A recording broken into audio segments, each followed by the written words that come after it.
Hindi ako natutuwa. Sorry, hindi ako sanay. Boss Mel Custom Seats Awards Night. Isipin mo, sumali ako ng content war, tapos ganito mangyayari. Maglalakad ka sa red carpet para sa awarding. Tapos pupunta ka sa napakalayong venue dito sa may Basil's Pizza and Pasta sa may Pasay. Sumali lang naman ako sa content war para ma-showcase ko kung ano yung meron ako at yung kakayanan ko. Pero hindi ko naman na-expect na ganito.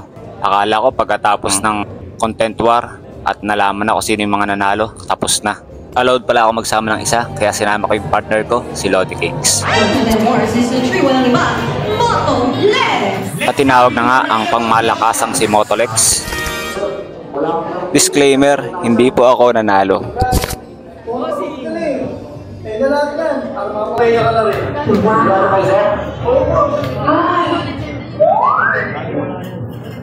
Let's welcome Motolex dito sa ating stage. Papalakapan niyo naman kayo si Motolex.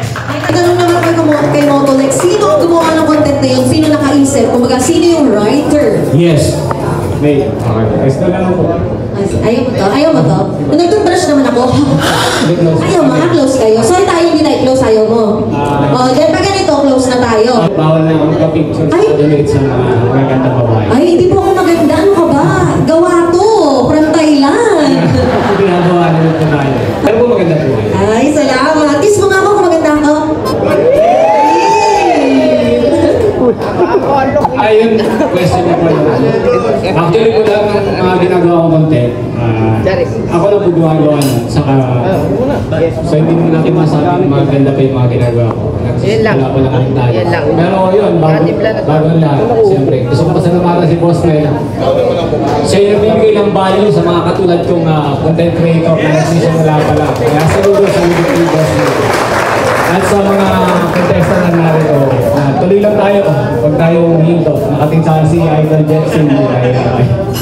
Boss, ano ba yung tanong niyo mga ganito? Pero mali yung mindset mo, baka hindi maganda. Walang pangit, walang tama sa lahat ng ginagawa ng content creator. Kasi yan, galing lahat yan sa puso, ang effort at time ninyo. So lahat yan, may value yan. Importante lang po lagi talaga sa paggawa ng content, sa pagiging motovlogger, content creator. Masaya ka lang sa yung ginagawa. Ayan, so palakpakan natin, Motolex! Congratulations na ito, congratulations. Picture. Yon, congratulations po sa mga nanalo at sa lahat ng nag-participate sa Boss Mel Custom Seats Content War Season 3. So magkita-kita tayo sa Season 4 dahil sigurado sa next season, mas malaki ang pasabog ni Boss Mel.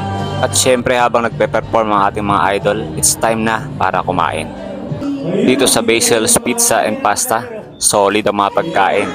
Masasarap, kaya i-visit nyo na. Dito lang yan sa may Pasay, along Makapagalab.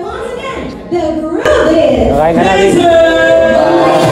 Matatapos na yung awards night, kaya masasabi ko hindi ako natutuwa. Dahil ito yung first time na nagsuot ako ng coat, naglakad sa red carpet at umattend at maging guest ng ganitong event. Hindi ako natutuwa dahil ako'y tuwang-tuwa. Alright, let's go! Boss Mel, maraming salamat sa opportunity. Siyempre, nakakood kami ngayon ni Lodi Cakes. Maraming salamat for best experience ngayong taon na to.